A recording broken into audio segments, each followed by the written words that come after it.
So it absolutely reeks. It's feeling very steamy and hot. And I'm going to actually go and see what is really down there.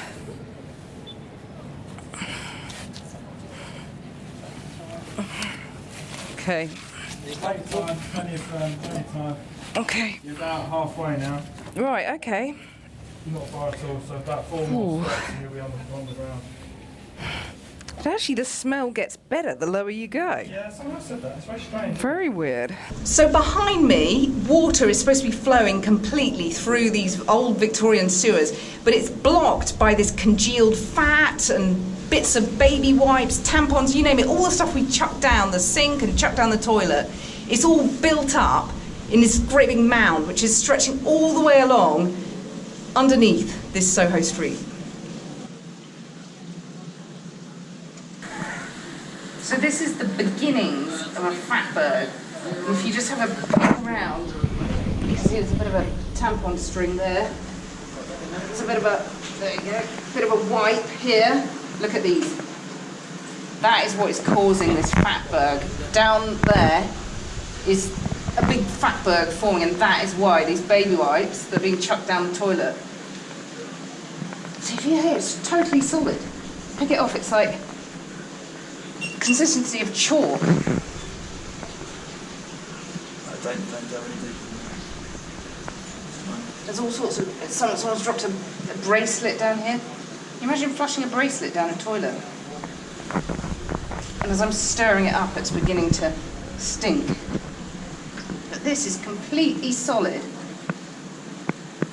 You wouldn't really sink into that. You can see it bubbling away here.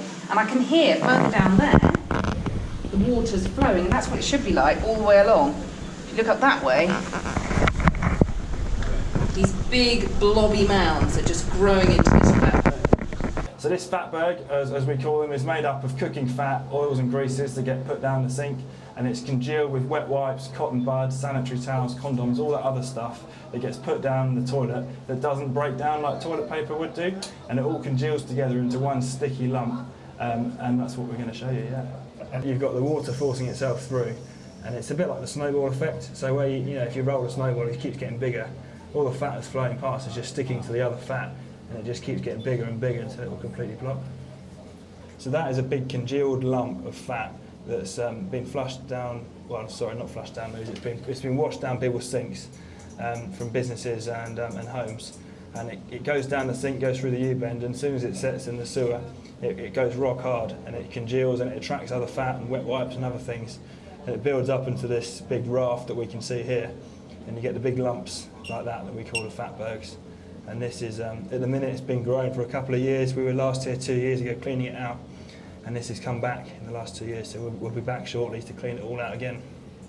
So the message really is for our customers and businesses, please don't put it down the sink, take it away and get it disposed of correctly, and keep our sewers clear, because when it goes wrong we can really flood people out and customers can end up with sewage in their homes.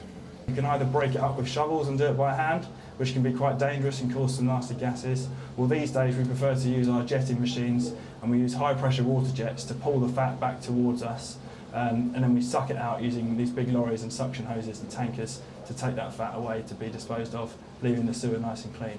So this one is not quite as big as Whitechapel. We think it stretches back about 50 metres from this point. Because it's so clogged up with fat, we can't actually get in there to see how far it goes.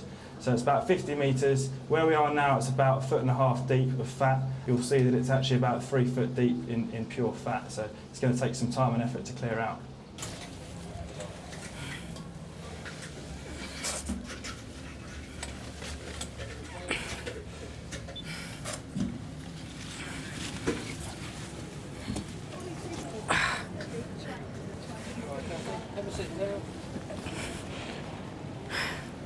So that's the fatberg that is causing havoc. It goes all the way from there, all the way up this busy London street. People are sitting having lobster and chips just there, feet away from this emerging fatberg. You're actually in charge of getting rid of this fatberg, so tell us what that involves. There's two ways to get rid of the fatberg. We can either get in there ourselves and dig it out with shovels, which is a much more old-fashioned and dangerous method of getting it out. And as you can imagine, it's quite hot down there. As soon as you start doing manual work, you get pretty sweaty and you can't do much of a long stint in the sewer.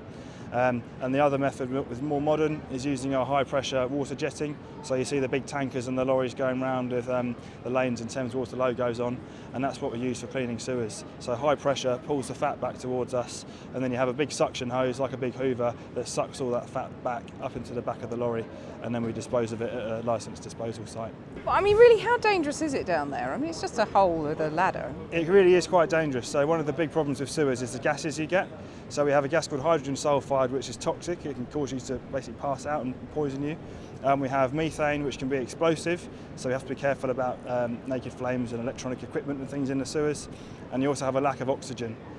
So obviously, with the lack of oxygen, people can become faint and pass out. So we wear personal gas monitors all the time while we're in the sewer. You've actually been down sewers and chipped away at those fatbergs, haven't you? I certainly have.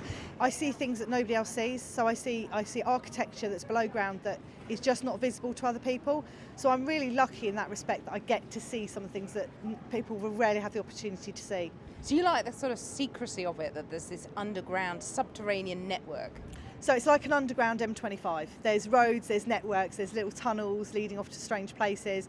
Some are thin, some are long, some are tall, some are little tiny tunnels. It's quite a little maze down there, but it's exciting to learn where they go and what they do and why they're there.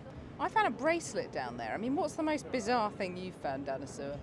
So I haven't actually found anything. I'm a bit poor, haven't, but I do know that you know, there are a multitude of things, from spoons, forks, anything that drops down a manhole. Lots of rings, watches, mobile phones, door keys, all those kind of things are found down there really regularly. Our message to everyone is please, please, please, only pee, poo and toilet paper down the toilet, and that will stop the fatbergs happening. But with the fatberg in Whitechapel, we're prepared to give it a second chance. And what we're doing is we're taking all of that fat and we're going to turn it into biofuel, around 10,000 litres, which is a renewable energy source. So this really bad fatberg that we want to stop happening, at least it can have a second chance to do some good. Now, how many buses would that fuel? So that's around 350 big red London buses running around for one given day, which, when you think about it, is a really good benefit from what is a real blight in our sewer, causing blockages, sewer flooding and pollutions. So bus passengers are literally being fuelled by their own effluent. That's the idea, and it's a real nice positive spin on what is a really, really big problem in our sewer network. But we'd rather not have the fatberg in the first place, and that's why we're urging all of our customers to bin their fats, bin their wet wipes and not block the sewer.